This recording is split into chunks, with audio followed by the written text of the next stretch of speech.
Get a counter together. That one There would you be go. much better. I don't cuss anymore. That's such a lie. What? Did you find Jesus? I'm an angel. No. He's a good hide-and-seek player. I mean, he did go into a cave and then just disappeared. I heard he's terrible at catch, though. Boom!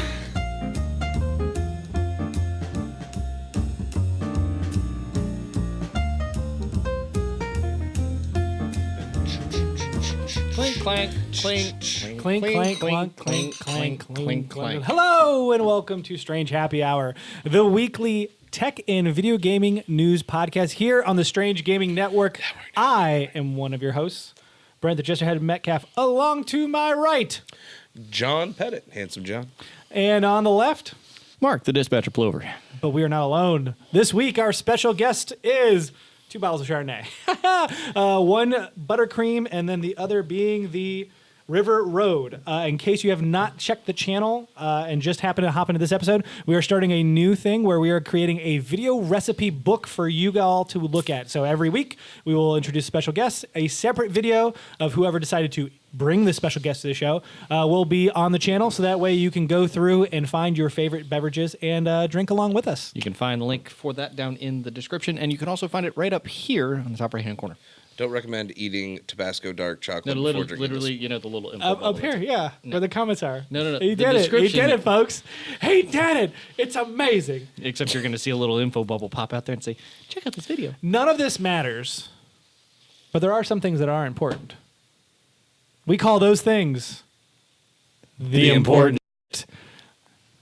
Handsome John, why don't you hit us off this week? All right. Well, first off, had some interesting news pop up on the Twitter feeds, actually, is where I first saw it. Go Manhunter tweeted out something about Nintendo Switch's 8.0.0 update that we talked about actually last week. 8.0, really? Wow. Yeah. Okay. It adds overclocking to the Nintendo Switch. It was actually not even mentioned. Something called boost mode. Oh, wow. And it actually takes the Interesting. GPU from processing at 1 gigahertz to 1.75 Oh, wow. gigahertz. That's tremendous. Absolutely. Now, they think it's more of a future overriding plan for the future consoles, but we'll find out more about it later. They haven't really talked about it. Right now, boost mode... I'm not going to hit it. I know it's there. You were making me really nervous. Boost mode is actually really interesting because it loads the games faster. For Zelda Breath of the Wild, fast travel took 8 seconds, brought down to 3. Wow. Yeah.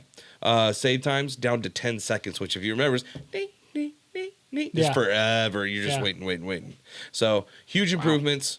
Adds to the quality of life improvements that they did with the new icon sorting, stuff like that. Yeah. That was the 8.0 update. So it's available now. It's still available, obviously. What's pretty cool is that this came out around the same time as Zelda and Mario were both individually patched, and they improved the runtime and loading speed of those games individually. So Yeah, they were patched for this update. Okay, so if you were to for boost incorporate mode that, to yeah. be incorporated, Whew. they don't know if they're going to incorporate it into the games or whatever.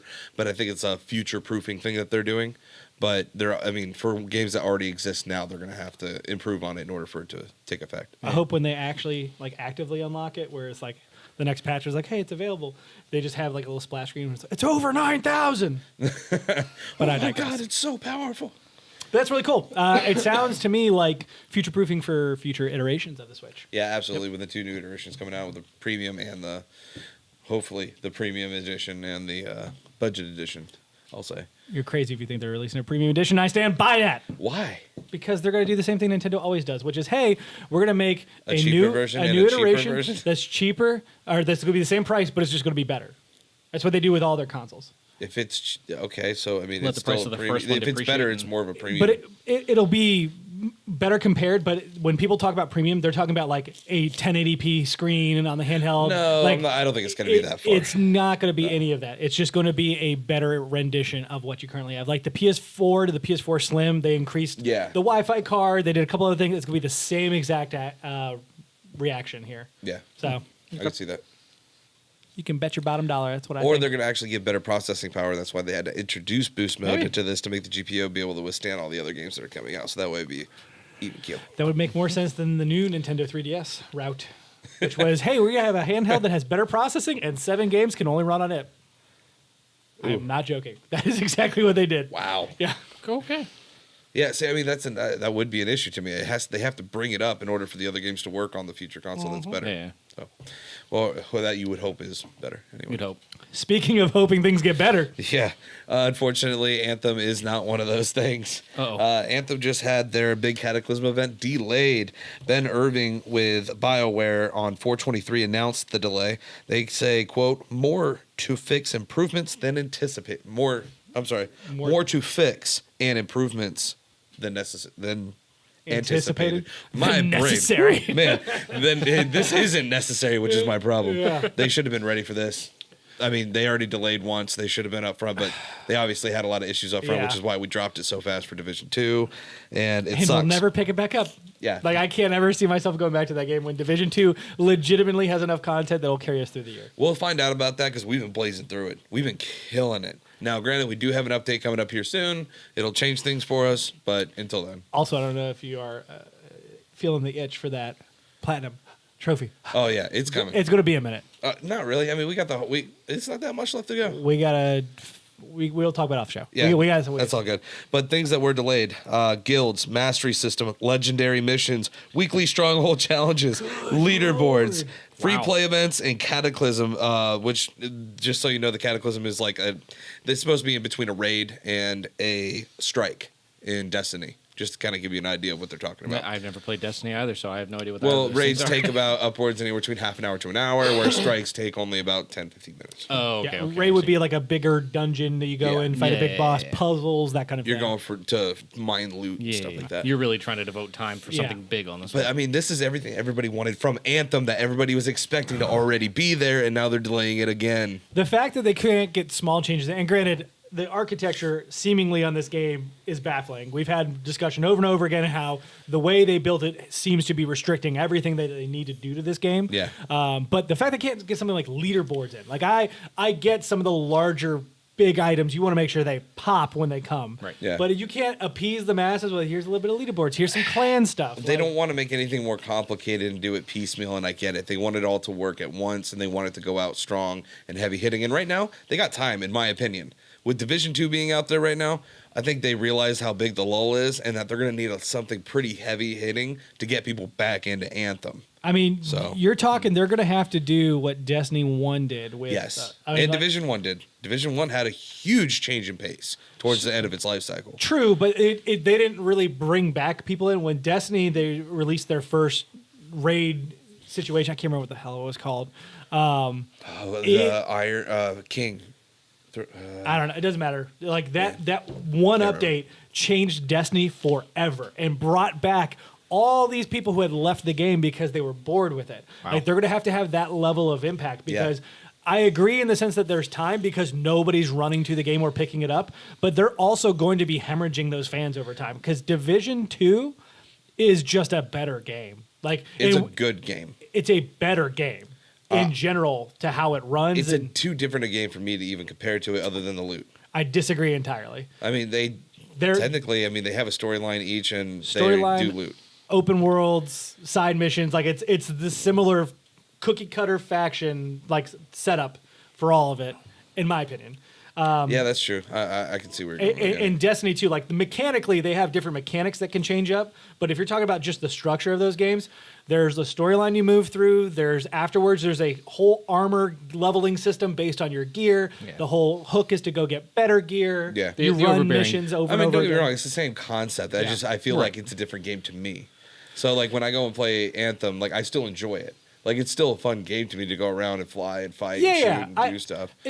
Just like people who enjoy Division, I'm sure enjoy Destiny too. But one, like of these three, one of them's still going to be the best executed. I don't think you're getting your bang for your buck for the Anthem, but I don't think it's a bad game. No, I'm not saying that it's a bad game. I'm saying that the competition is stomping them right Oh, now yeah, when it like comes to straight in the like kick in the how nuts. to do these games. Because Yeah. even Destiny came out with a recent update that just completely changed how they run their old back in again Yeah. to bring fans back in. Yeah. So it is unfortunate that they're basically going to have to Iron Banner. That's what it was. It was the Iron Banner update. Never mind. It's not what I thought it was. Yeah, and they're basically waiting for that same kind of update to hopefully bring people back in. Granted, Division's also having a few issues. They've patched some of the technical stuff. They had to delay their own raids because they have raids coming as well. That got pushed.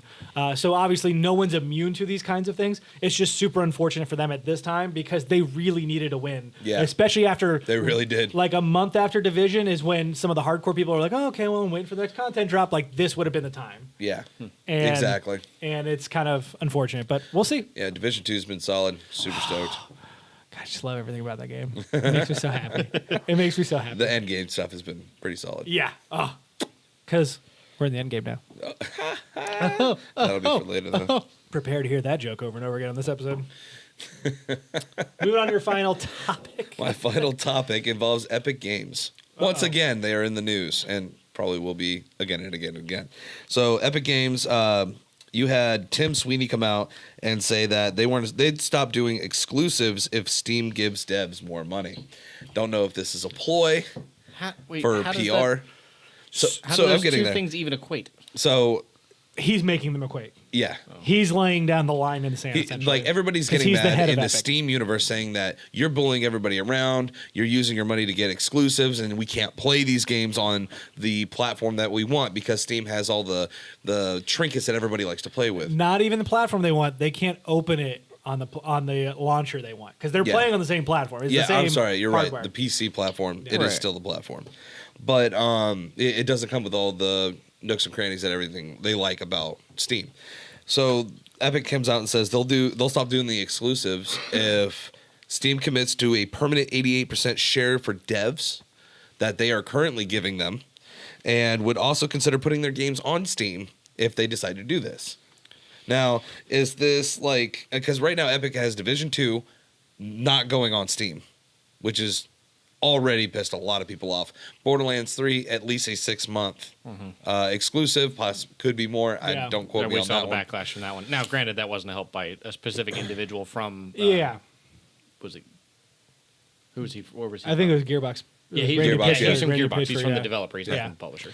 And Sweeney bluffing? Is this just fluff, or for publicity, or is it really a nice statement that he's like, hey, yeah, you know what? I'll give you your chance. If this is really hurting you, we'll stop it, and you just give us the same opportunity. Doesn't hurt us one way or another. So we have more news about Epic that kind of goes in parallel with this, which we'll get to. Yeah, But I think it's just a weird play.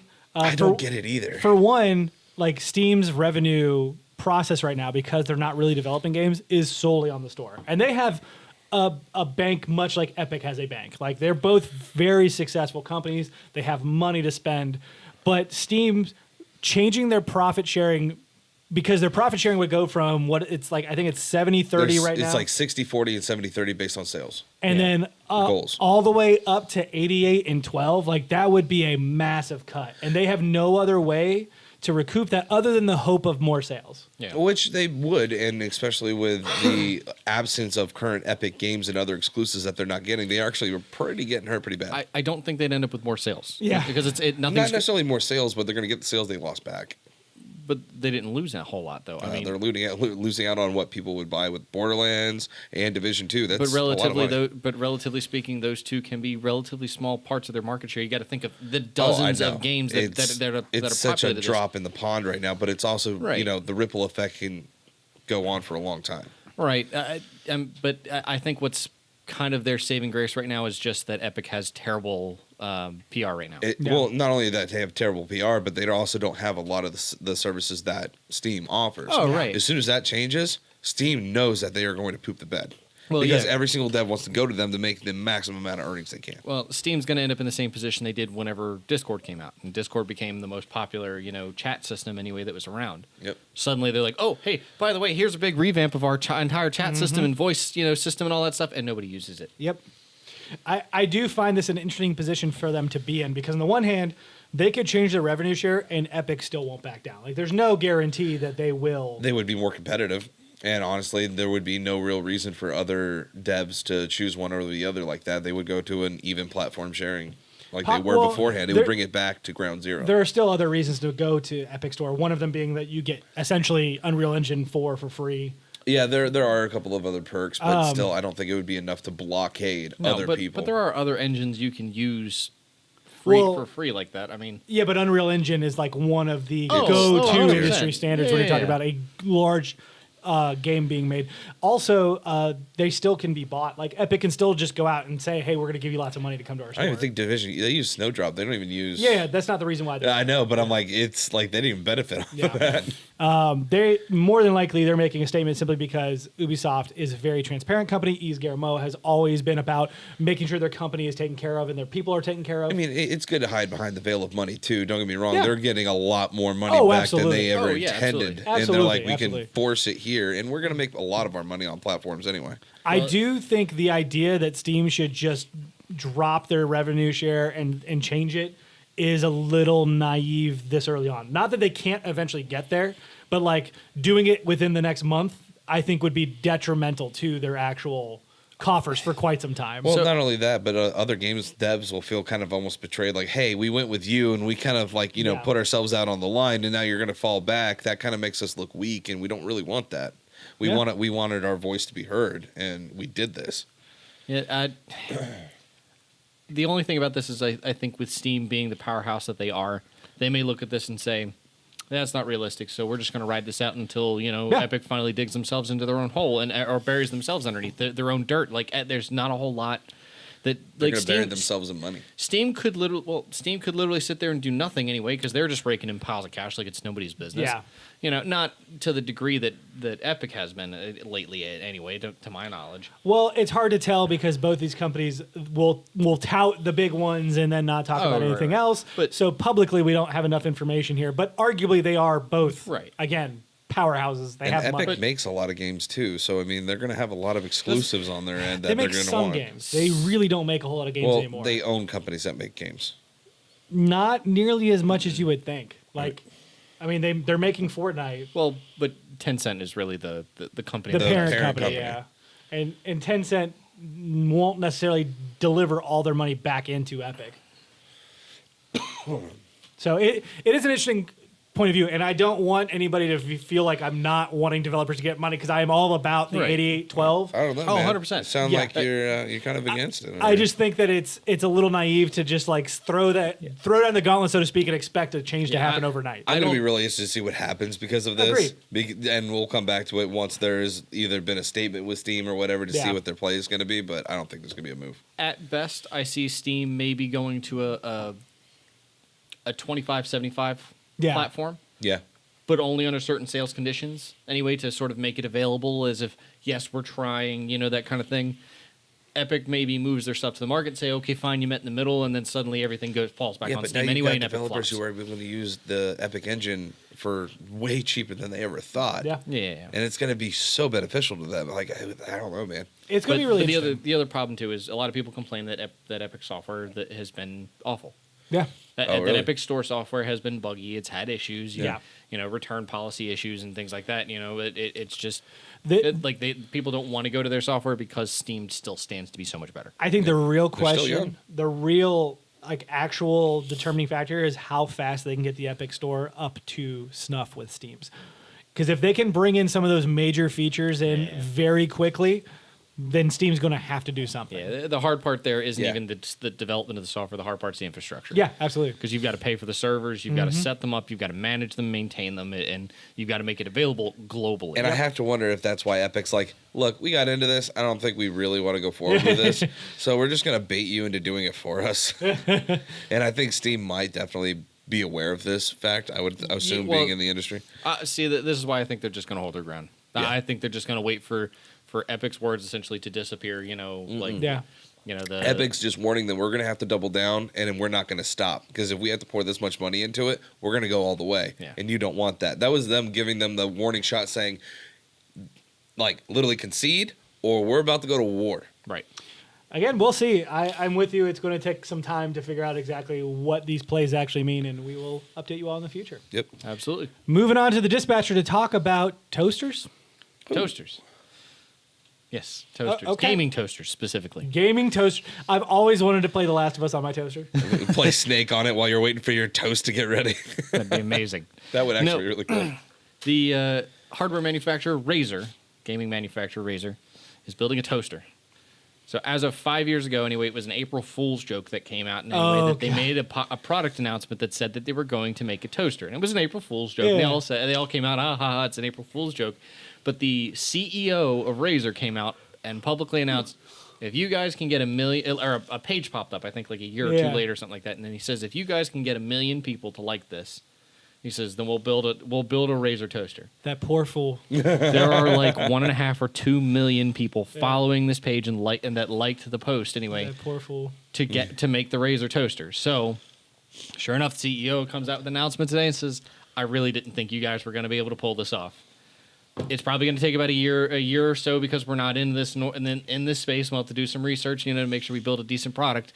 He says, but we're going to release a toaster in sometime in the next year. You work for a company that is prominently known on the internet. You didn't think they were going to get there? It's well, amazing. not only that, but like you just dare them to do something. You're like, okay. So they're actually I got going to this. build it based off of a render that somebody made apparently whenever they did the April Fool's joke back a while ago, or whenever they did their own render of it. But they're going to base it off of that, and whenever you toast or whenever you make toast, it's going to inscribe the Razer's 3 snake logo on the outsides of the bread. It looks actually pretty hot. There you Not go. gonna lie. I'm excited. Honestly, if it's available, I'm going to buy one. Yeah, it's I got really like will, a and matte it'll go black right looking there. finish It'll go right with up on a that shelf. green snake triangle. Well, oh my God, because so it's got hot. like green like underglow on the Yeah. sides and like green glowing out the top and all kinds of stuff. It's like ridiculous. a toaster from the Fast and the Furious. There's nothing better than snake toast, let me tell you that. Yeah, right. Speaking of Snake toast. just weird occurrences on the internet, let's I talk was- about his app developer. I was really please. wondering how you were going to go with I that. know. So, an app developer with 600 million downloads on Google's Play Store. a 600 lot. million between like the thousands of apps anyway that they've released with like different application cleaners and whatever else, games included. The entire the developer and all of its like little subsidiary accounts and all of its apps have been wiped from the App Store or the Play Store entirely Why is that? Like Thanos. because they were committing fraud on the AdMob system. Surprise! So AdMob, for those of you who don't know, is the little system that's responsible for displaying those little tiny banner ads or those full screen advertisements that you see on some that are on some apps that help the developers get paid for you using their app. Okay. So in the model of this, you get paid per 1,000 views of a particular of like just your advertisement block, or you get paid per click, and click is worth tremendously more. It's like 30 or 40 cents per click. I know where this is going. Yep. Somebody decided they were going to decompile the code of 2 of their particular apps. Anyway, they only found it in 2, but they have a couple thousand. Yeah. Where the code was emulating a click Huh.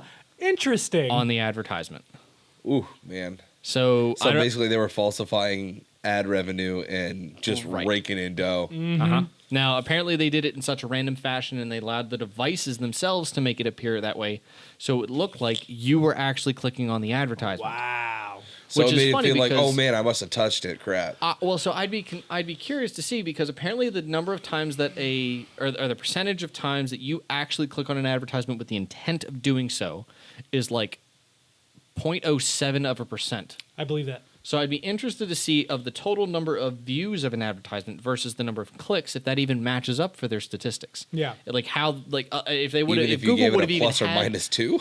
if Google even would have had like the monitoring to identify this, as Yeah. a fraudulent thing. So I mean, because they've identified companies doing fraudulent Well, things with other advertisements similar, before, yeah. Other like companies were not displaying probably them on screen and complaining. putting them behind something or something like that, which does violate the terms there, and Yeah. a bunch of other things. But Other companies are probably complaining, going, "We're having to pay them out a lot of money. This doesn't make sense." well, it's not. Well, the other companies don't know. They just. The nice thing for Google anyway, for advertisement management companies like Apple and Google for their own independent ad platforms, is they sit as the middleman. If you want to advertise, you pay Google. And you just pay it on a per view basis and per click basis, but you don't know who necessarily has viewed it or clicked it. I'm the middleman. From the other side, you get paid, as the app developer, you get paid per 1,000 views that come up and per click. I'm in the wrong business. Yes, you are. I'll tell We you, all are. it's very difficult to make that much money off of advertisements unless you have something that absolutely blows up. Yeah. Duolingo's been trying for years. Yeah. No, Flappy Bird. The dude from That's a- Flappy yeah. Bird Man. made like $800,000 or something like that off of it just because we had like tens of millions of people using it every day. And he just decided he was going to shut down the app after that because it got too much. Yeah. He had a mental breakdown. Yeah, no. So it's interesting. They've been removed. There's no talk about the ability for them to come back or. I wonder why. Or whether, so it's not necessarily that they will or won't. It's just that they haven't said anything. Yeah. About it, Well, so. they said that they were cooperating, right? Oh yeah. It's not necessarily that. It's that their tone of voice whenever they talked about it said, yes, we had suspected something internally. We completely understand and agree with Google's decision to remove all of our applications from the store. Blah blah blah. But they didn't say anything about like I'm assuming they're working to try to get all of this back. I mean, otherwise, what's the point of the company if they're not making mobile applications? So, it's just an interesting piece. I'm surprised that somebody else hadn't identified this first, but it took the community to decompile the application to find this code. I literally was surprised to hear about this because I would have figured this would have been the first thing that they would have been looking for. Well, so remember, Google doesn't do code reviews or any of that stuff before you submit all your stuff to the App Store or the Play Store, just like Apple does with App Store. Yeah, maybe those standards mean something, guys. Yeah, it's almost like if you have standards, you don't get a pile of garbage or people trying to steal from you. Moving on to your final important shit. Speaking apparently of a pile of garbage. Oh, shots fired. That was for you, Kepster. That's for you. He's going to hate me. Anyway. Yeah, I'm glad I don't have to use that microphone. Riot Swap Games. them out when you're not paying attention. For those of you who don't know, the developer of League of Legends, one of the most popular MOBA games around, and one of the most popular games in the world, LOL.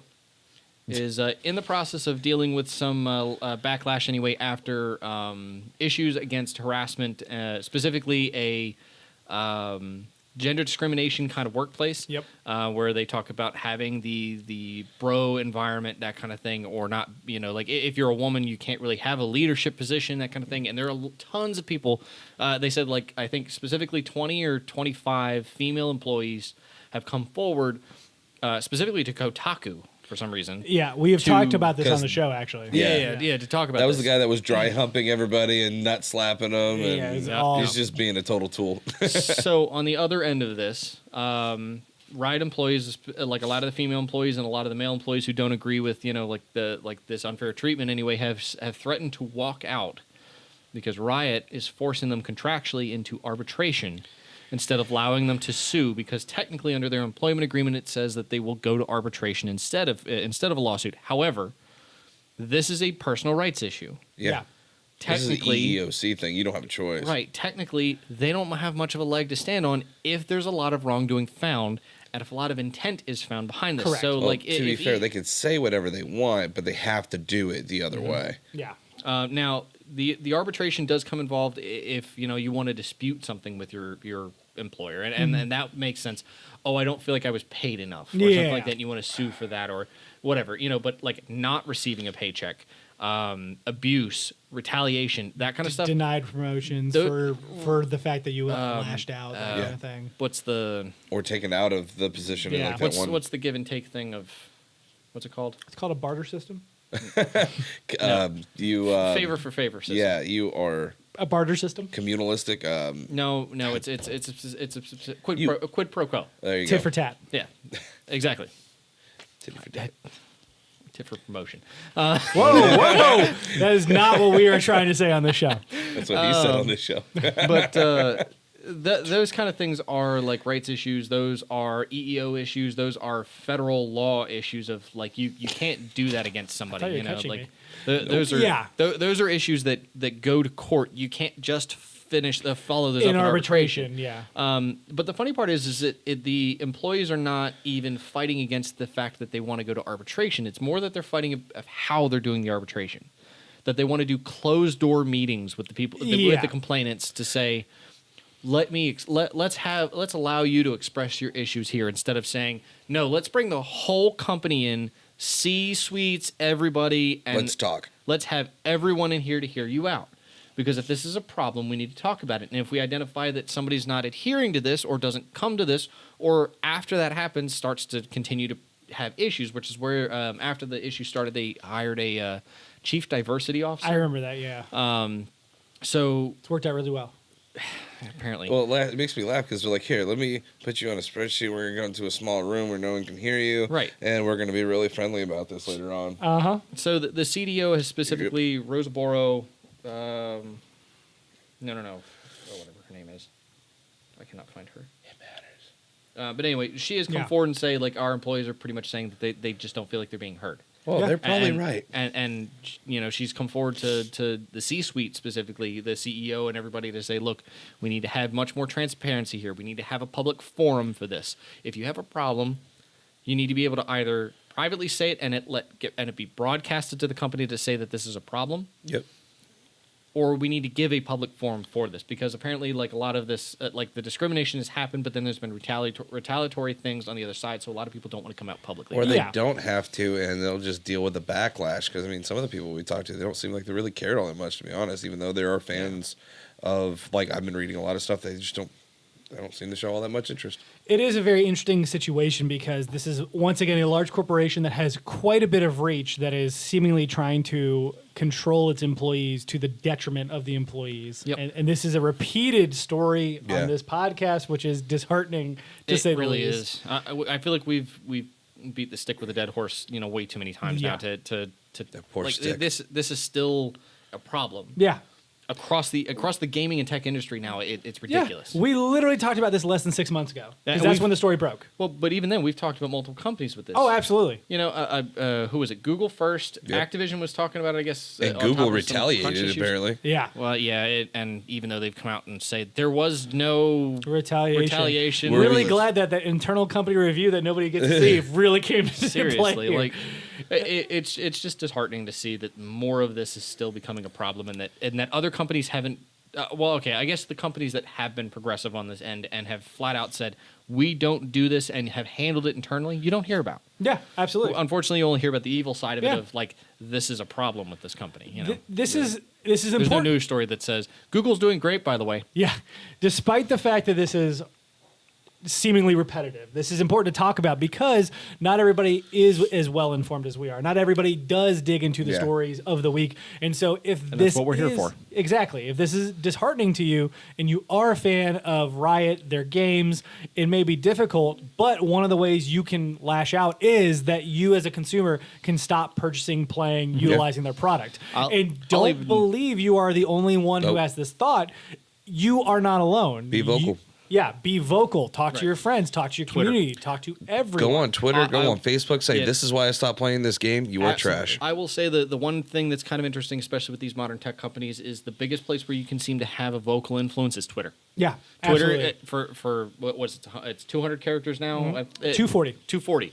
For 240 characters, you have the space to express yourself directly to a company by tagging them publicly. And get creative with those hashtags. Yeah. Trust me. And hashtag Let's Riot. You'd be amazed how many people actually see that kind of content whenever you want to express that issue. And speaking with your wallet is something that we've talked about vocalized endlessly on this show. You know, if you really don't support who they are and what they do, don't buy their stuff. Yeah, absolutely.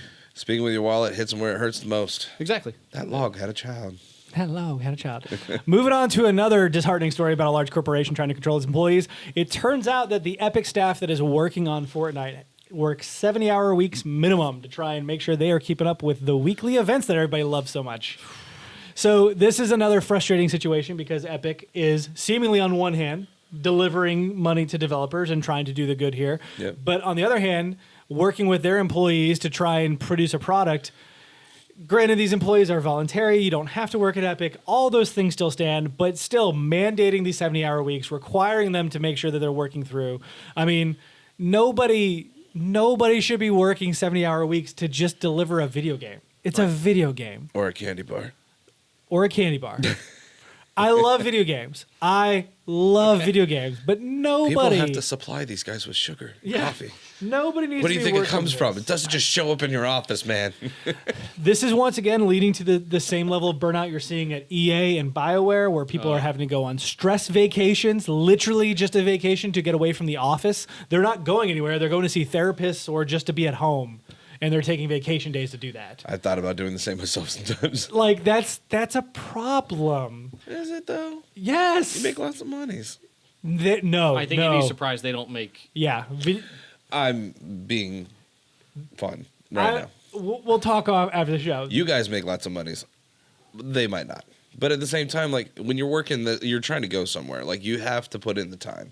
And I always felt that way when I grew up. Working double time, basically working Not on salary is crap. Well, so Without overtime. Where most of them are. I But know. that's the problem. You But know, I'm like, saying with me, it was on regular overtime. Yeah. yeah, I mean, you run into an issue of how many hours is it becoming worth it at that point? Because you got to think every hour you work over 40 at that point, you're literally degrading your hourly rate or whatever the equivalent of your was. hourly Yeah. rate would be. You know, you make $75,000 a year. Okay, cool. That's roughly like $35 an hour. If you're working 80-hour weeks, 70-hour weeks, you basically cut that in half.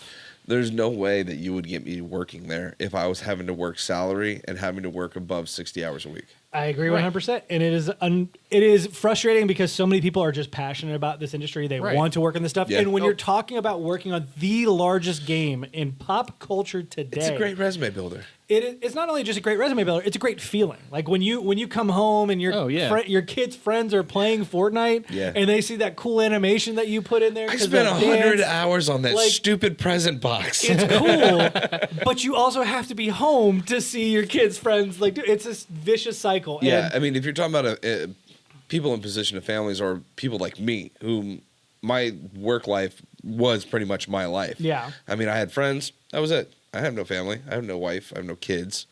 I'm not saying it won't, but at He's the same an time, orphan. I don't have to worry about it. Orphan tears. Where do you think they come from? This guy. drink them every morning. It is a sad story, and I don't want to reiterate over and over again. I just wanted to bring this up because once again, we are trying to deliver news to you. Please utilize your voice to the best of your ability to discuss these things. Because if you are a fan of Fortnite and you want these things to continue, there are other companies in the industry who are trying to keep that level of quality in their games and do something else. Apex Legends, the Respawn came out shortly after this article and was like, hey, season 2 is going to be a little bit delayed because we don't want our staff working over 40, 50 hours a week. They actually had a story coming out. I thought that they were being overworked. Honestly, No, That's it was great. it was the exact opposite. They were saying specifically we're delaying season 2 actually because it's just not going to be ready. We want the quality of the content to be there, and we also want to make sure that our employees have a life. Awesome. So Awesome. there Good. are I love it. other avenues. Especially coming from EA. I'm going to move on real quickly through my last 2 topics, one of which is Persona 5 SSS. What is it? Is it a Switch port? Is it coming? No. It is a Musou game. If you don't know what a Musou is, it is Dynasty Warriors. So this is Persona Dynasty Warriors. It is coming to Switch. And you're going to love it. I won't play it for a second. I love. think you'll love it. I love the world was like Persona 5 is coming to Switch. He's gonna it's buy it. incredible, and I was like, Persona 5 is not coming to Switch. You're crazy. They're releasing a brand new Persona 5 iteration called Persona 5 The Royal on PS4 in 2020. And there's no way they're going to port the original game over to Switch. That's crazy. It'd be like, no, trust me, it's happening. I was like, cool. Then the reveal event happened. I was like, this is the most mundane reveal I've ever seen for a game. I'm so happy about this. I still think you'll eventually get the game and play it. It's possible. I am a sucker for Persona. Yeah, he just loves that thing. So he played Persona all night, dancing all night, and platinumed it. Oh, because I'm. I watched him do it. We were at his freaking party. Yeah, that was while a he's fun playing game to- Persona, dancing all night, just playing this rhythm game. No, I put it on the PS TV so everyone could play. And No, some not people everyone. did. Well, other people played, but you were definitely the majority I was stakeholder trying on the to keep controller. the party going. It's a wonderful game. Moving on to my final topic of the important shit. It looks like Limited Run Games is going to have its own E3 press conference. Nice. So this is crazy for a multitude of reasons. One, Limited Run Games is a smaller company. They partner with typically smaller developers or smaller titles. So sometimes it is large developers that make small games. Like, what's the Nappy, the oh my god, the Ubisoft Red Doll game. Oh my, it doesn't matter. Whoa. Unraveled. Unraveled. Yeah, I was gonna say the yarn thing. Ooh, Yarny is his name, not Nappy. I don't know why I went that direction. It doesn't matter. That was Ubisoft? Yes. Probably EA. Doesn't Yeah, matter. I think it's EA. I'm So pretty sure they it's work EA. with these smaller companies, smaller titles to produce physical copies and collector's editions and release them. They're usually very small. Like there was a Spelunky's collection edition. They had 3,000 copies of the Vita. They do 2,000 copies of Reverie, which just came out on Switch and PS4 and Vita. Like they do all these small things. So the fact that they're doing an EA or E3 press conference is exciting in and of itself. But they announced that they're going to finish their run of all the physical Vita games they had planned, and they're going to announce them all at this conference. That's right, baby. Vita lives. Vita lives. Except it's literally dying. It lives, and that was the important. That's all that matters. That all that matters. Sorry, we're Important a little low on time, Yeah, so we got to move EA quickly. was a big part of that. Thank you very much. problem. We're moving on to our topic of the show. Tots. This is very important, though, because you, the viewer, if you have not seen Endgame, you need to turn away. Don't necessarily end Shut it. it You off. could probably mute us and then just let it run in the background. That way you can just watch all the way through the end. This is a very spoiler-heavy discussion. We're going to try and move through it fairly quickly, but it is the topic of the show. What is happening? I don't understand. I mispronounced one syllable and you're getting racist. Because it was the Asian thing again. It was not. Listen, this is not. I'm not going to say that. We're fine. Ding. Finish your wine, sir. So, with all that in mind, if you have not at all watched Endgame, Turn it off right now. any semblance of interest or excitement, and don't want to be spoiled, please turn it off. Pause it here. We're like 41 minutes into the show right now. Just come back whenever you've seen it. Yep. Come back whenever you've seen it. You can listen to our discussion, our interest, and Gonna have a really cool question too, so you're gonna want to come back for that one too. And when you're done listening to us, you can leave your own impressions in the comments above us. Yeah. So moving on, this is it. This is the hand wave of justice. This is your last warning. Okay? Call me literally Cap giving you 60 seconds now. because I'm out. Captain America dies. Oh my God, what happened? All right, Kind of. done. That was the If Thanos they didn't snap. hang up then, they weren't going to. They're gone. So, 10 years in the make. Well, actually, technically 11 because Iron Yeah. Man came out in 2000. 10 years in the making. 22 films. That's a lot of movieage. That's a lot of screen Two time. phases. This is the third phase. We're on Not- phase 3. Not in phase 3 yet. Oh, We're yeah, in I'm fa- sorry. No, we're in yeah, phase 3. Three Four phases. is what's next. Yeah, Yeah, four, Three yeah. phases. Three phases. My fucking God, was it incredible. Yep. It was just so good. So good. Everything from, to me, still one of my favorite movies of all of these is still Iron Man 1. Yeah. And to see this end almost as an Iron Man movie Yes. really felt good. Yeah. So, I mean, Tony's been the center of all of this. Like, Even since- in the movies that they're in, he's not really around. Like Spider-Man, for instance, I'm like, yes, thank you. yeah, it was really solid. Obviously, I think we should touch upon the big elephant in the room. He dies. Yeah. It's so sad. there It's are- such a good moment, though. but there aren't any elephants. Like, it wasn't over dramatized either. Too It was much. just him like clinging and people talking to him and then just slowly gone. So there's a couple of things here. One, the way he gets the stones from Thanos, using his own gauntlet and then his technology to just Oh. kind of seep it in. Because Pull the stones off. Yeah. 'Cause he snaps, and I was like, oh, here we go again. yeah, I legitimately thought he took one. Like I thought Yeah. in the tussle he was able to pry one away, move over. And then Thanos snaps way. and just looks over and is like, what? And then Tony just lifts and you see them place themselves. I was floored. I mean, talked about the nano suit before of like, oh, Yeah. yeah, we touch his belt buckle and the whole suit comes up or whatever. Not only that, it has the ability to custom mold like a thing for him to Yes. control the stones. It's amazing. And then the snap with, I am Iron Man. Yeah. How it ended. Okay. How the first Iron Man ended. So- I am Iron Man. Yeah. So the pause there got me because it was way too long. It was so epic. So my thing is, I half expected him to do something funny at that point, where he would have gone, "I am." I got nothing. Well, the thing is, it's so beautifully like circular in that way. Yeah. Because Very it's poetic. also him coming into, like, he was coming into being a family man. Yeah. I don't want to leave this. This is not who I am anymore. I've moved on. I cannot lose this. And to him coming to terms with who he is. He started with the first movie ending after figuring out who he was. Iron Man was who he is. The mask, just like Batman, Yeah. is who he is. Not just that though, but also understanding that he was constantly fighting his own destiny. Like so, Like when he threw his chest piece. Yeah, his over the chest cliff piece away, after but- having his whole house destroyed. really like the big thing for Tony has always been his lack of trust. He's always like been afraid of like his paranoia, his fear stems from lack of trust. He's afraid that he's not good enough to save the Earth. He's afraid that the Avengers are not good enough to save the Earth. And then Thanos comes in and proves him right. Yeah. They're not good enough. And it just accelerated that. It just stacked on top of himself. And he was like, I'm just not good enough. And then finally letting it go almost of like talking to Cap and like you like Black Widow and Captain have that whole story of like you should have a life too, but Tony even tells him like you do need something, like you need to go on and move on and stuff, and so they kind of swap. Where Cap expected to sacrifice himself to the cause, Tony does it, and in return, Cap's like, "Cool, I acknowledge your sacrifice. I'm going to have a life. Make it worth it. Yeah, I'm going to live that life you told me I should." Yeah. So good. Yeah, it was definitely the back step that we didn't. I mean, you expected when looking through the window, you're like, yeah, I don't know how it's gonna happen, but that dude's gonna find a way back here. Yeah, he's pining. Big turning point scene for me was obviously the one where all of the what are they called, the I guess Doctor Strange's people.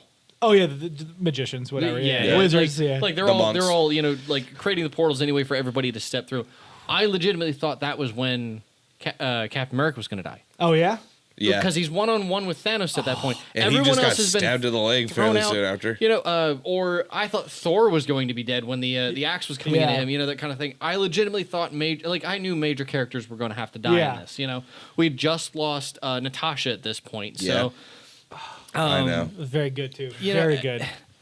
I really thought that one of them was going to have to be next. It was going to have to be one of the two big players. So, I mean, Civil War stands to be probably one of the bigger non-Avengers movies that exists. I mean, yes, it does, include the majority of the Avengers, but that of Captain America and Tony Stark that has always been sort of like, those have always been the two big hitters here. Yeah. Even like as small as Steve Rogers is by comparison to literally everybody else, he is still like one of the major players here. And I really thought that was going to be the end of him because there's no possible way that these people could come back. Well, and the way he was acting was he was just done. Yeah. My brain didn't even click with the fact that they had snapped already and brought everyone back, which means Black Panther's back, which means that Hawkeye's back, which means that everybody, including Doctor Strange. Falcon literally says, "Hey Cap, on your left." Yeah, it's so good. That was great. So good. So one thing that I thought was really great about this film, arguably of the Avenger movies, Age of Ultron is the weakest film. Yeah, by far. 100%. By far. Because it seems like an offshoot almost. Correct. Yeah, it doesn't even seem like an Avengers Except for movie. how Endgame just layered it back in and made it so important. So in the very beginning, after they kill Thanos, Tony's back. Like that conversation he has with Captain America is like, you said that we would fail together and then you weren't there. That's the conversation they have in Ultron. The shield around the earth is the conversation they have in Ultron. All of these, like he has the dream about Cap's shield shattering and then the rest of the Avengers dying. Like all of that stems from Ultron. And the way they interweaved it super fluidly into this movie was something spectacular. I watched Ultron Friday before we saw Avengers, or Endgame. Ultron itself, anyway, wasn't really that big of a movie, but there are so many little Easter egg things that you see. So that's the first movie where Steve Rogers moves the hammer. Yes. Yeah. But then all of the other movies also stem off of that. Civil War literally stems off of the fact that they were in Sokovia anyway, and the whole thing crashes and kills everyone. It kills his family. It's also the first movie where the real conflict between Tony and Cap happens. Because in the first movie, they clash. They fight over like whether or not. Differences. But it's not nearly the same level as in like straight defiance. Correct. Of each other. To the point where it's like we're just have to start having a serious conflict. Exactly, and that leads to Civil War. That ripples out into Infinity War, and them coming back together, acknowledging that clashing in Age of Ultron, and then reconciling those differences, and then working together. Like I love watching people choose sides in Civil War. Like it's almost so passive, like it doesn't even make sense. Like you're just looking at it, and you're like, "Well, he's with her, so she's with him, so they're gonna go together." Okay, so you're definitely with Tony because Spider-Man likes Tony, obviously. They're good buddies now. So it's like the way it was almost as if the best friends chose the best friends. Yeah, and it was just like that. Endgame was so good too for the reversals of roles. So like in Infinity War, we saw Tony holding Peter, and then he disappears. Yeah. We get the inverse of that, where Peter's holding Tony right before he dies. Yep. Pepper was not the one I expected either. Yeah, No. She came out of fucking nowhere. So good. Like, she lands to protect him or whatever, and like the faceplate pops up, and I didn't even realize it was the blue mask at first that his daughter was wearing, and I was like, oh my god, Well, not only that, but like the choreography between them Yeah. was so beautiful. So good. great. Oh, but that was one of the best things that Civil War did that was even better. Yeah. In my opinion. The choreography the fights fight was Oh. was awesome. intense. Now, granted, this one was pretty bad. Yeah. Like when Cap got struck in the leg, I'm like, all right, here it comes. Cap's about to die. And then all of a sudden things changed. If it literally would have been, I don't know. I probably would have been just fine if both Cap and Tony died. Yeah. But at the same time, I'm happy it didn't turn out this way because you saw Cap, who did actually, he sacrificed quite a bit. Oh, yeah. I mean, Tony didn't really have to. He was a playboy. He was taking everything he wanted, and he ended up growing into a better person and being a lot less selfish, which was awesome. And so you saw his character growth, and now you got to saw his resolution as well as Cap's, which to me was just so poetic. Oh, absolutely. It's such a long time coming. He's an old school guy. He wanted to go back to the old school and live his life. I mean, so the Dylan made this point before anyway, and something to really think about. The only way we can have anything that's even relatively close to this is something that's established like this to allow for a 10-year buildup. Yeah. I mean, we've been sitting for a long time on a giant building story of 15 to 20 hours worth of content here. Like literally a day or two's worth of content at least. Over 3. that, because you got to think, if a minimum a movie is 2 hours long, there's 22 films in the franchise. Yeah. I'm sorry, I ran my math wrong on that one. So okay, you're talking 3 days almost Yeah. worth Yes. of content. You're just watching it straight up. Yep. And you can't get anything better than this. That okay, you're talking about seasons maybe or shows you've watched like How I Met Your Mother or Scrubs or Game of Thrones. Game of Thrones would Thrones, take you a right. full 3 days to watch as well. Right. Yeah. And you're talking about like series like that, but this has been 10 years in the making to perfect the CG that they've got, to perfect the character development, to pre-plan this out in 4 phases worth of movies that focus on each character. The Like, budget as well to afford these kind of amazing. high, like Robert Downey Jr. alone, which I believe 100% is why Disney was like, yeah, he dies. Like he's gonna be the one who dies. but the Easter egg planning too Yeah. is the big Oh, one for me. Like, absolutely. I think it's so fascinating to watch how the ending of this movie came about, where we do see Iron Man go with Thanos. Again, if you frame it in the thought process, which a lot of people have, from Avengers, you could do it from Iron Man 1. I think it's a little shaky, but from Avengers 1 on, where it is Tony versus Thanos, like he realizes the depth of that. Not that the other Avengers didn't fight the Chitauri, they were fighting with Loki, but he's the one who went into space and could see the warships and realize that there's something there, way vast, way more powerful than what they were contending with. Right. And from that, coming to this conclusion where he's the one who defeats Thanos, like not alone, he had plenty of help, Right. But he had he's to, the one. sacrifice himself for the Exactly. stones to make that happen. Yeah, I am super disappointed, by the way. Deadpool was not in this movie. Well, we are all disappointed that Deadpool is not in this movie, but I really don't know. I'm sorry, what kind but of, he- Okay, actually, what I've said this about all their characters too, like Bucky. I really don't understand how Bucky even really plays much of a role in fighting half of the things that he's fighting He's against. got a big gun. You're like, Bucky, that's not doing anything. These are giant And- four-armed aliens. Seriously, like you're going full auto here. You're gonna run out of ammo in like maybe 60 seconds. Yeah. Like seriously, but no, like it's Deadpool would be really interesting. I to think see he in would have this been from a comedy amazing to perspective. piss off Thanos, even just to be ripped in half and thrown away in like the first 30 seconds of the battle would have been hilarious. I want a Deadpool cut of the Marvel Universe. So it's Yes. a 2-hour movie of like cuts of him intersecting into the most important parts of different movies. It'd be terrible. The community you've heard us now. Correct. This needs to go on Reddit, I guess. I somebody think you needs can to make it happen. CG him Yeah, in here. there you go. Or I mean, Ryan Reynolds himself. Ryan Reynolds. You've got endless, 'Cause money. You could do this. I so want Use just that a aviation scene. gin money. I want a scene of him talking to Thanos. He'd be like, "You sound like somebody I know." So good. That's So what I'm good. talking about. I was watching Deadpool 2 the other day, and he's like, "Okay, Thanos," and I was like, "Yes." But I mean, the emotional payoff for all these characters. We were talking earlier, and I can't remember who it was brought it up, that this seemed to be more about the core 6 than the Ultimate Avengers. Kepster brought that up. But I agree, and I think that's what makes it so interesting and so emotional, because it started with the 6. We get to see resolutions for almost every single one of them. Yep. Some of them sad, Black Widow sacrificing herself, but some of them happy, where in Iron Man, of course. But we get to see Clint kind of redeem himself from the Ronin persona he took on. We get to see Cap go and live his happy life. Scarlet Witch, she kind of got her. I mean, it'll be interesting to see she how was much more of a minor character. In I don't know, dude. She ripped his ass up. Yeah, I mean, Oh no, I get that, but it was brief for what it was, though.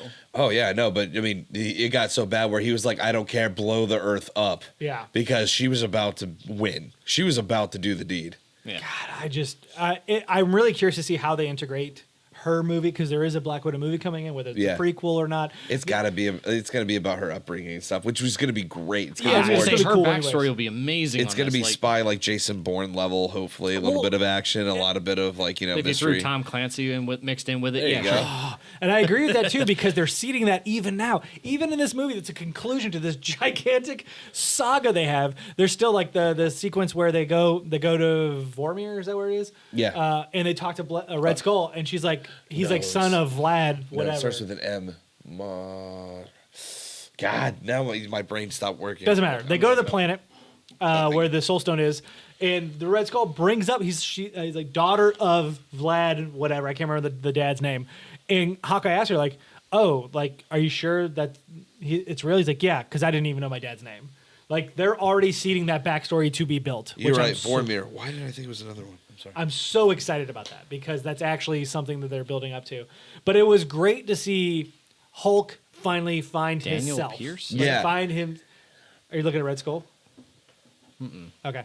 Well, I'm looking at like Hawkeye's father's name, but no, never mind. That's coming up from. Never mind. Don't worry about it. Keep going. Widow's father's name. So we're looking for. Oh, Black Widow. Oh, I was a big fan of Hulk kind of coming into himself and understanding that he can combine the two. Professor Hulk, which was a cool little twist. Yeah. I love that we got to see Hawkeye finally with his family. Black Widow made her sacrifice. Tony made his sacrifice. They gave a lot of homages to like these the different storylines Yes. that everybody wanted to see, but they weren't going to get everything. And they did a really cool way of integrating everything, like the Professor Hulk stuff, Yeah. the Hawkeye thing, the Hail Hydra from Cap. oh god, yeah, that was yes. amazing. He gets in the elevator, and I'm like, Winter this is- Soldier. This is going to be. Winter Soldier. Yeah. Oh yeah. Yeah, I'm sorry. it's Winter gonna be Soldier Winter all over Soldier again over because again. everybody's like it's exactly the same scene. Everybody's reaching for their guns. It's all the same like type of people in Yeah. here, and he just Hail Hydra, and everybody just calms down, and he just give it to him. I was like, that was genius. Yep. So that was genius for two reasons. One, the Hail Hydra controversy of last year with the comic run.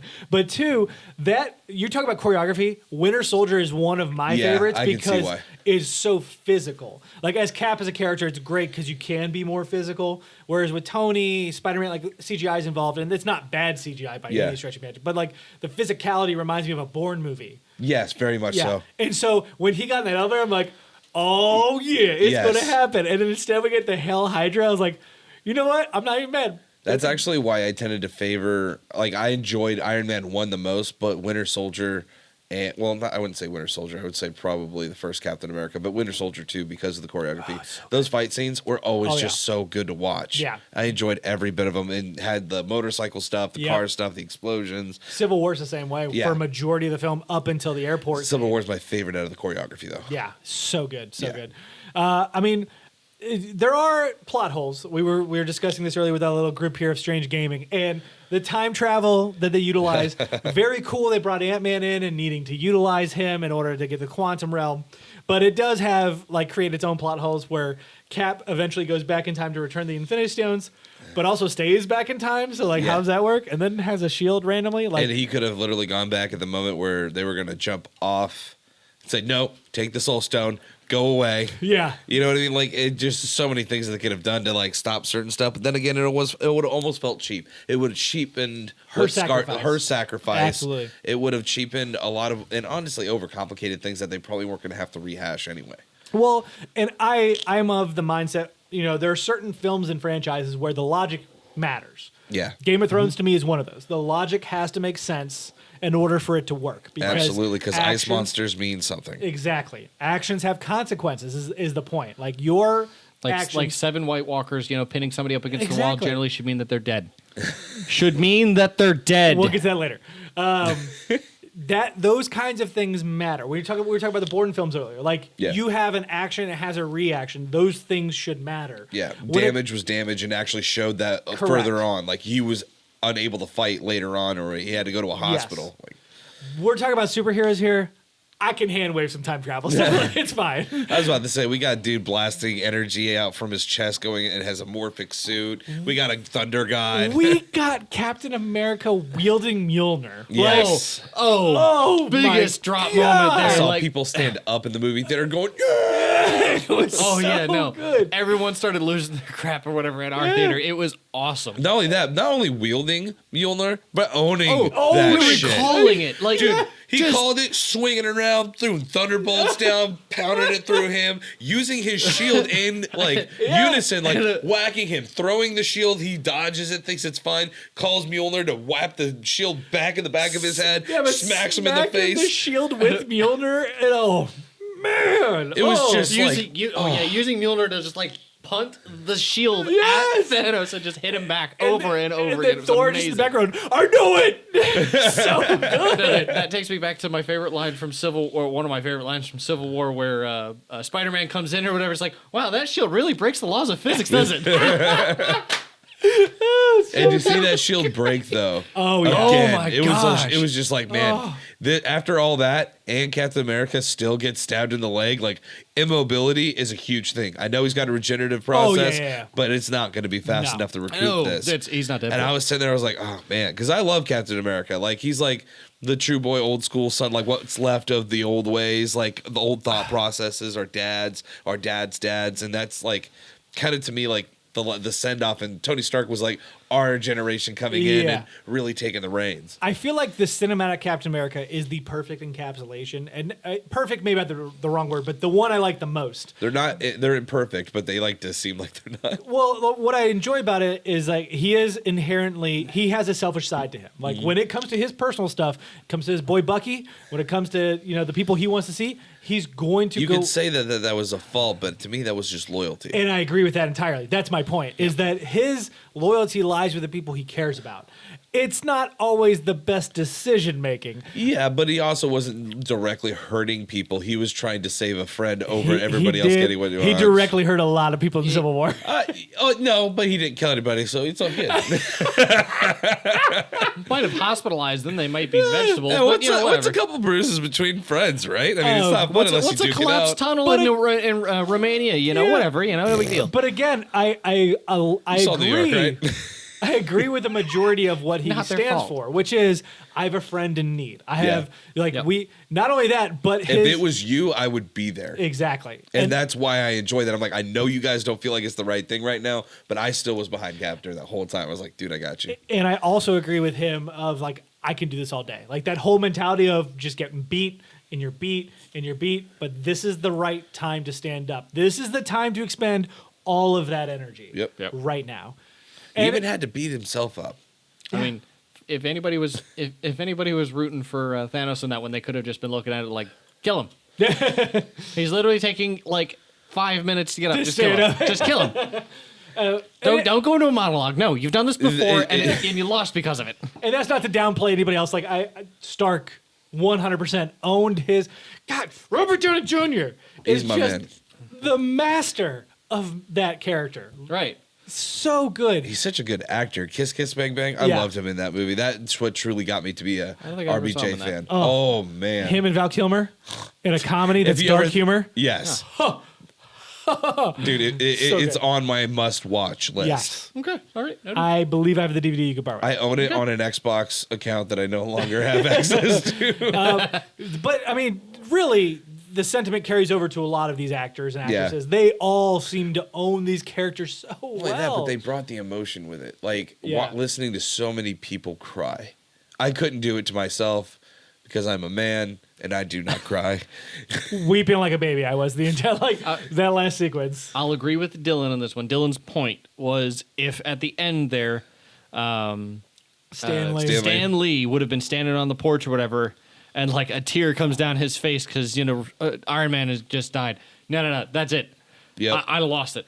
That would have been it. Like we're already going through this whole scene, and my eyes are just like watering up. Like no tears. Seeing No tears. Stan Lee's Go through it. poster and the cameo he had, I was like, oh man. Oh, dude, that was amazing. I was like, man, at least you made it to the end, bud. You're here. There were some great Need scenes to though. see Endgame. Yep.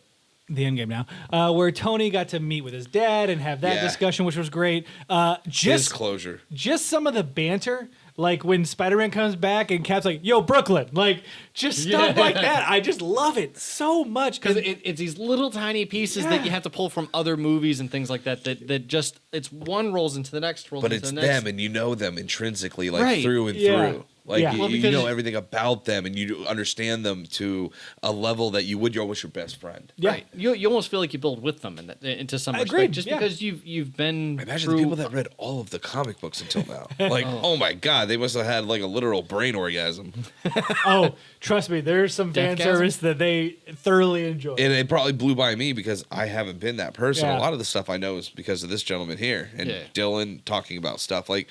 I would not have known about the Captain America Hydra. Hail Hydra thing. Oh, there was. Oh no, that was Superman. Never mind. The communism one. Sorry, I know we're talking about Marvel. My bad. I didn't mean to say that. How word. dare you say no? I did say Batman earlier. I do think that there's a few like nitpicks, like not everyone got the same screen time. I was hoping the Vanish came back a little bit earlier, but that's like when you're trying to get nitpicky here. Yeah. In this, in The this only person degree. who didn't get enough screen time was that rat. Oh, the one that saved the universe. Can we talk about Rocket? How incredible he was the entire movie. He was the like emotional like wall that Oh. everyone needed. Well, so the best part was like he didn't. You want to talk about not having a lot of screen time? Rocket Yeah. didn't have a whole terrible, a whole lot of screen time anyway. I mean, don't get me wrong, he played a Yeah. lot of key pieces here, but the best part was he was pretty much the comic relief the entire time. But not just But the comic solemnly. relief. Yeah, because Yeah. like when Nebula first gets back with Tony, he just sits with her and holds her hand, like Yeah, that yeah. moment. Or when he's talking to Thor, he's comedic, he's funny, but he's talking to Thor like, "Get your shit together." Yeah. Because guess what? We need you. It's time to get your head here. God, let's do this. He was the wall that he was the cane that I never saw coming. Yeah. You know what I mean? He was that third leg that you always relied on that, you just got to keep going, got to keep keep moving. And Thor of all people needed that so bad. Oh my God, yeah. Dude, the big Lebowski on point. I can't believe that dude looks so much like Jeff. Ridiculous amounts. Yes. Yes. Especially because he's actually in one of these movies. Well, so Yeah. I didn't expect him to just sort of be like the plub that he was whenever, like, Yeah. whenever like they showed up. Like, I think that was probably my big pet peeve. We were talking about this earlier too. Is Thor's storyline wasn't bad. It just wasn't great. Right. And there's logic behind it. He feels defeated. He feels like he was helpless. Even defeating his enemy. He's didn't always looked at his resolve that. family for support he's, that he's way. Yeah. he's a god. He can get over it. Well, but, like, Not but necessarily, you- but you- he you feel needed like you're- another god to get him back. Oh yeah. Well. Oh yeah. And that scene with his mom. Oh, that was great. Oh, Like, so good. Tearjerker, like- man. like- Because he's like, I like, know it's- you're about to it's die. just- She's like, I don't care. It's just the most tender moment, and it's like she realizes, and you're just like, "That's so awesome." She's just accepting it, you know. Yeah. Not only that, she's in the literally moment. taking it and just internalizing it because she's there for her son. Yeah. She goes, Like- it doesn't mean I don't matter. What do you need right Yeah, now? exactly. And God, that was This good. is so beautiful. So good. Well, just like the scene with Mark Ruffalo or the Hulk and what's her name, Grandmaster.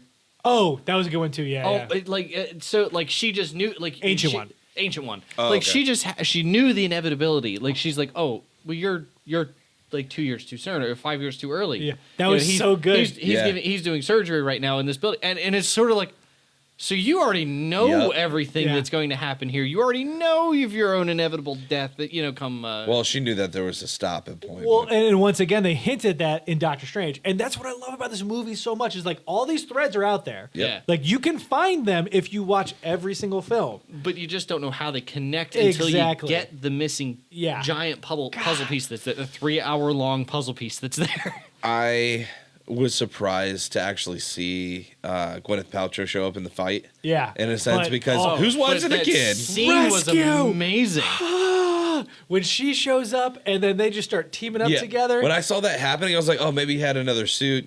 Jarvis is flying it or whatever. No big deal. It's not Jarvis. It's Friday now. Friday. Yeah. And I'm like, all right, that's cool. He's got like a little secondary suit to help give him back up and maybe a shield or like turn into something else. Like would have Yeah. been really cool. And then that helmet lifts up. I'm like, oh, that's awesome. Well- I didn't even know she existed. Speaking of Jarvis, the scene, like finding the butler and the voice actor for Jarvis. I know. That was amazing. I know. Like I heard the voice, I was like, that is him. That's why he called him Jarvis. That's great. I also want to point out Gwyneth Paltrow's, like, as Tony's dying, her role and how she was just That was so tender. Serious, It's like, Yeah. but You can but get it was some- accepting. Like yeah, just you can get some sleep now. You can get rest now. Yeah. You We'll have be fine. not been able to. We're good. Go. Yeah, we'll be fine. Oh. We're safe. Yeah, and then right after that, it wasn't like dramatic or anything. It No. was just gone. Yeah. That was the one thing I thought was really interesting is that Thanos uses the stones and you see they purposefully put the camera on him. It like ties into him. It's a very dramatic moment of like noise and music. Tony gets it and you see him suffer a little bit. Yeah. But he does the snap and then he is just gone. Like it is a very solemn, very quiet.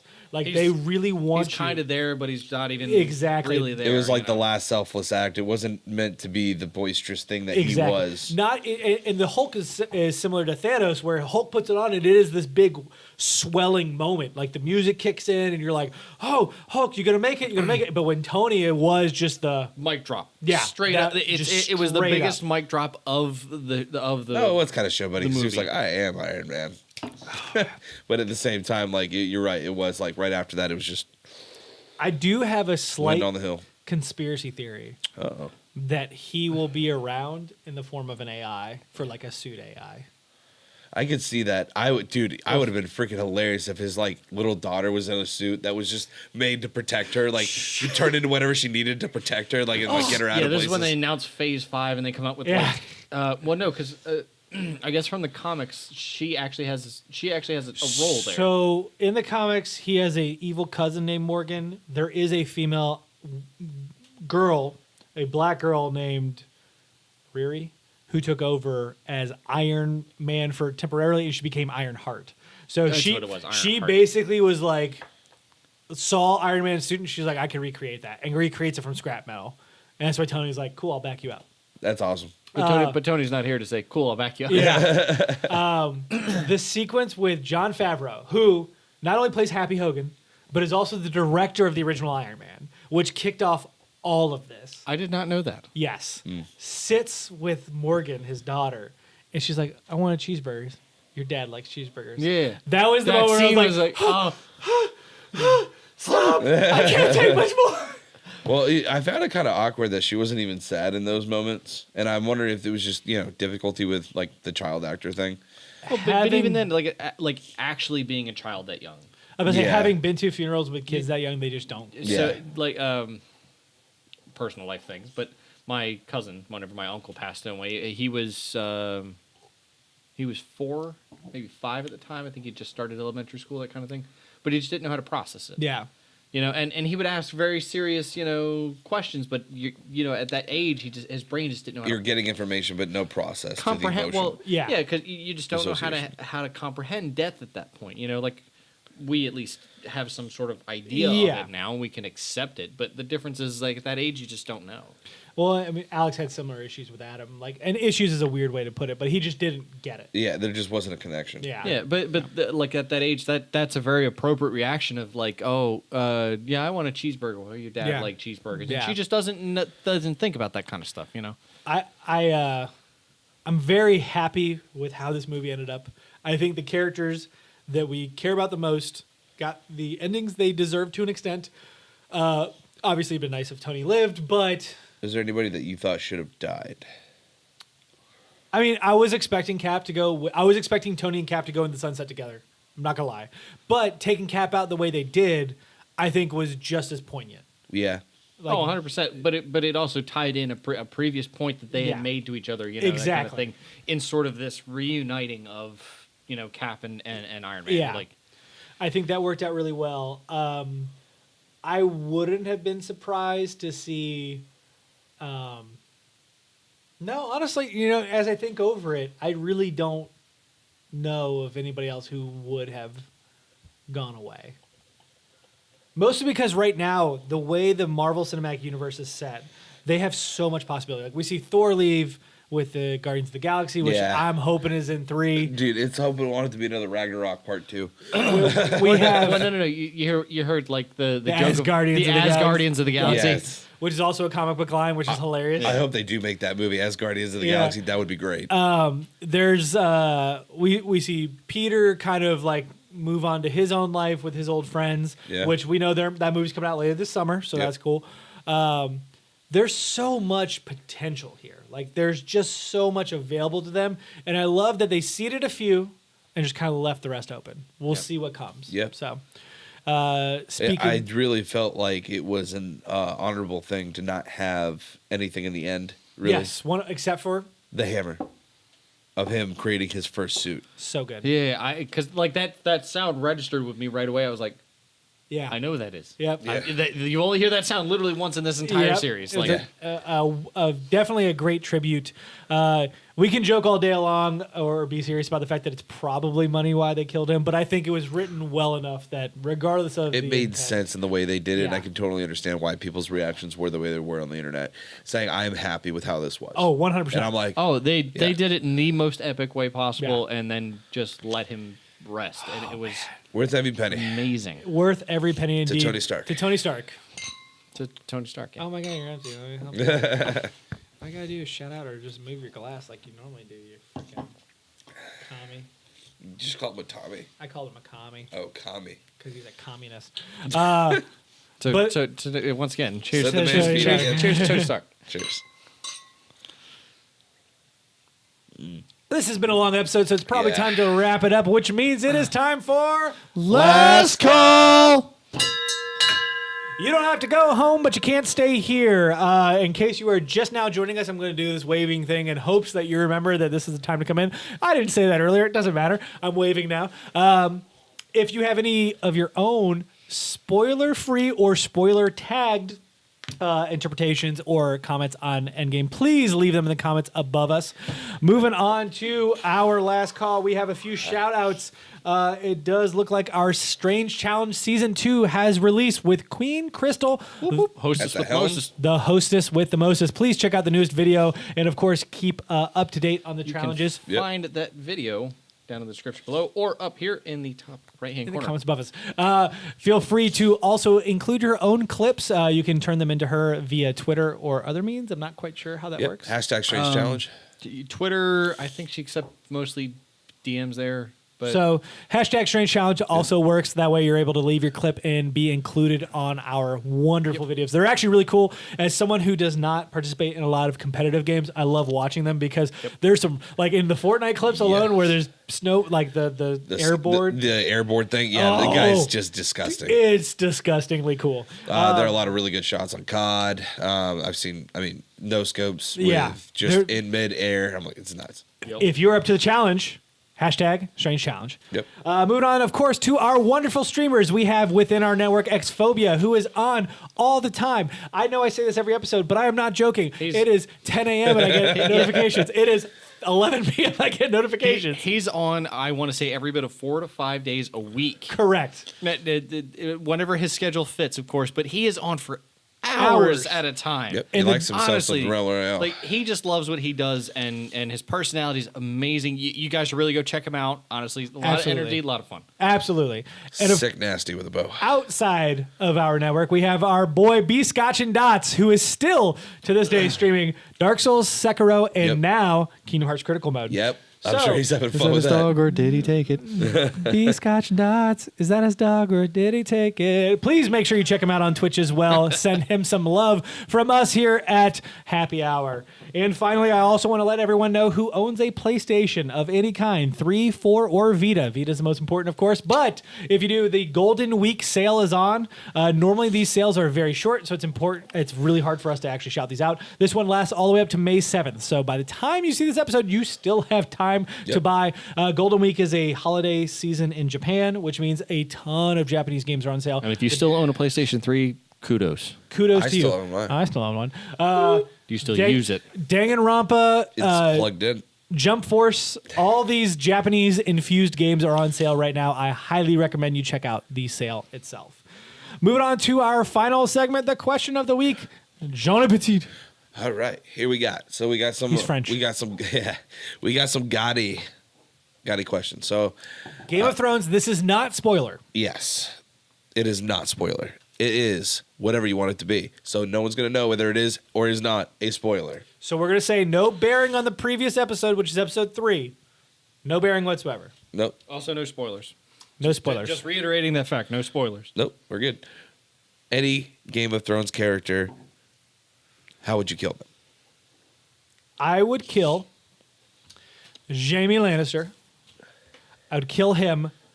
So season 7, he leaves. We all know that he ventures away. I would have killed him not with the mountain who Cersei threatens him with. Yeah. I would have had her kind of like buddy up to him later that night, like, oh, I'm sorry. Like, I overreacted and poison him.